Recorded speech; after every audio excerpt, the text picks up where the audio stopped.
For all of that, the man accused of going on a shooting spree, setting off smoke grenades and causing a horrific nightmare for every New Yorker on the subway is expected to make his first court appearance later today. Authorities arrested 62-year-old Frank James in Manhattan's East Village neighborhood yesterday. He faces a federal terrorism charge for Tuesday's attack. However, a potential motive remains unclear. Bradley Blackburn is in Brooklyn with the latest. Nancy, good morning. James was taken into custody yesterday, 30 hours after the shooting at this subway station. The manhunt ended in Manhattan, and authorities say members of the public helped them locate James. But it appears they may have also had some significant help from the suspect himself.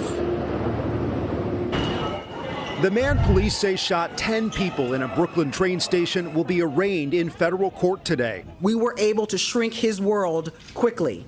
There was nowhere left for him to run. Police arrested 62-year-old Frank James in Manhattan yesterday. Law enforcement officials tell CBS News he called the tip line himself. I thought it's just another typical New York day, just a random arrest. This man saw police move in. He didn't resist from what I saw, which I guess is the best case scenario. James faces several charges, including terrorism of a mass transit system. He could serve up to life in prison if convicted. Surveillance videos show the alleged gunman walking toward and into the subway just before he carried out Tuesday's attack. After firing his weapon 33 times at innocent New York City subway riders, Mr. James boarded an R train that had pulled into the station, went one stop up and exited at 25th Street station. Police found 2 bags. In them were fireworks, a hatchet, and other weapons, including the gun, which they say was purchased legally in 2011. As to the investigation into the motive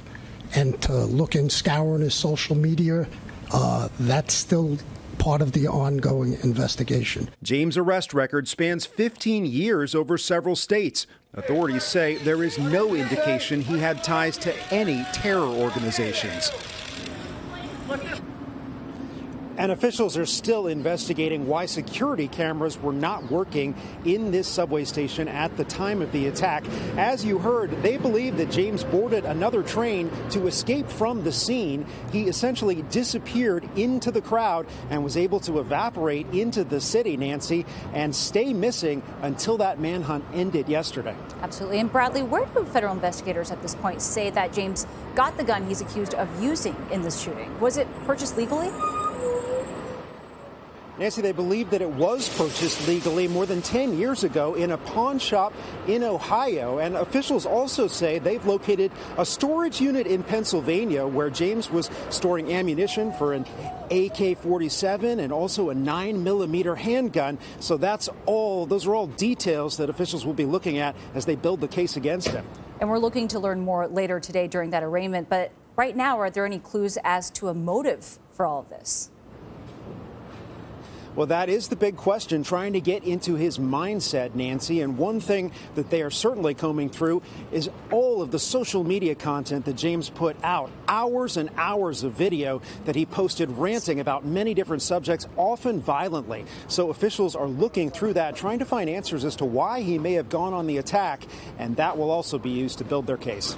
Bradley, thank you very much. Activists and family members